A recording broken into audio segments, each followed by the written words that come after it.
चीराफारी करी तो उसके पेट से ये बालक निकला। तो वहाँ जो बनाती थी भंडार में भोजन रति, उसने इसको बचा लिया, बताया ही नहीं शंबरासुर को, और ये विद्या इसको पढ़ाई उस रति ने। बहुत जब विद्यावान हो गया तो कथा तो बहुत बड़ी है, फिर इसने इस शंबरासुर का वध कर दिया और रति को विवाह भी इसी से ही हुआ। और जब दोनों ये बैठ करके वहाँ अपने द्वारिका में गए तो बड़ा ही प्रसन्नता हुई भगवान श्री कृष्ण को, रुक्मिणी को, द्वारिका वासियों को। अनंत सारा परिवार पुत्र एवं पुत्र वधू का आलिंगन करके आनंद मग्न हो गया। और द्वारिका वासी भी प्रद्युम्न को वापस आया सुनकर बड़े प्रसन्न हुए और घर घर में आनंद उत्सव बजने लगा। श्री कृष्ण गोविंद हरे मुरारे, हे नाथ नारायण वासुदेवा। श्री कृष्ण गोविंद हरे मुरारे, हे नाथ नारायण वासुदेव। हे नाथ नारायण वासुदेव, हे नाथ नारायण वासुदेव। कृष्ण गोविंद हरे मुरारे, हे नाथ नारायण वासुदेव। कृष्ण गोविंद हरे मुरारे, हे नाथ नारायण वासुदेव। इस प्रकार से भगवान के दूसरे विवाहों की कथा है।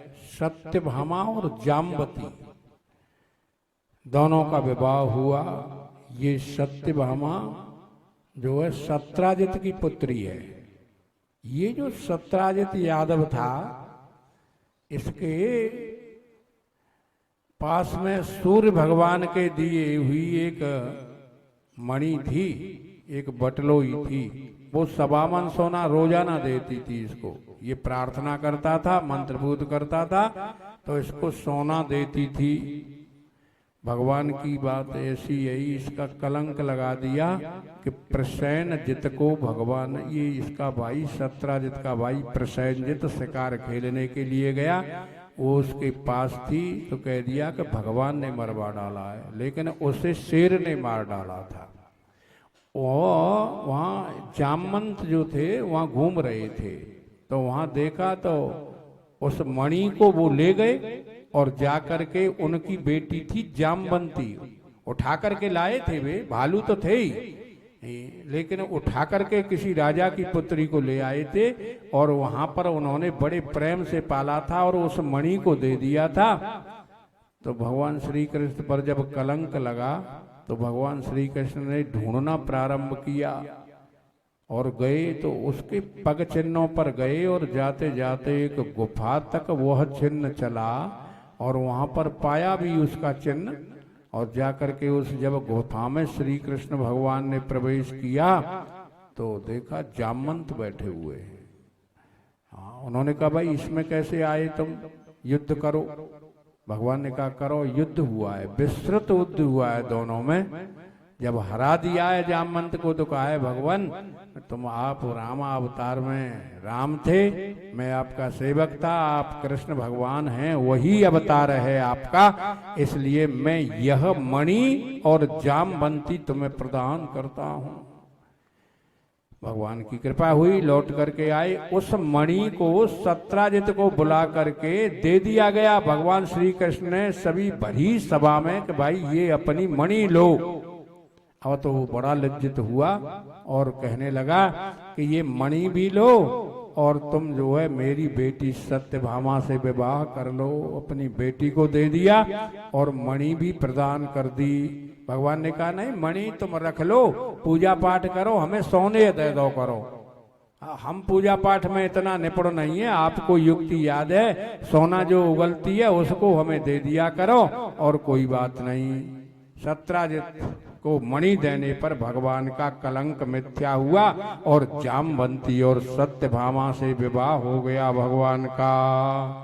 आगे की कथा में ये 57वां अध्याय मणि के अपहरण से शतधनवा का वध और अक्रूर द्वारा प्राप्त मणि के कलंक का मार्जन किया गया।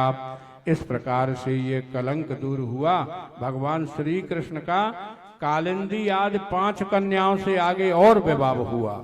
ये बड़ी कथाएं हैं भैया। आप कहो बड़े विवाह करे, कुछ नहीं। भगवान तो सबके पति है ना, सबके पति। जीवात्मा का पति कौन है? परमात्मा। परमात्मा सबके पति हैं। तो इन कथाओं को मिथ्या मत मानना। कालिंदी आदि 5 कन्याओं के साथ में विवाह का वर्णन है। भौस्मी जाम्बंती भामा सत्या भद्रा च लक्ष्मणा कालिंद्री मित्र वृंदा चेत्यष्टोपष्ट महास्त्रिय। भगवान श्री कृष्ण की 16,100 पत्नियां और भी थीं, जिन्होंने भगवान भौमासुर को मार करके उनके अंतःपुर में हर लाए थे। एक भौमासुर नाम का राजा था। उसने 16,000 बेटियों को कैद कर लिया था। अब वो दिल में घबराती थी कि हमको कोई वर्ण नहीं करेगा। किसी ने बताया भगवान को कि भौमासुर नामक राक्षस ने इतनी बेटियों को किले में बंद कर लिया है। भगवान गए और भौमासुर का जाते जाते ही वध कर दिया। वैसे ये पृथ्वी का पुत्र था, ऐसा भी लिखा है। भौमासुर का वध, 16,100 कन्याओं से विवाह,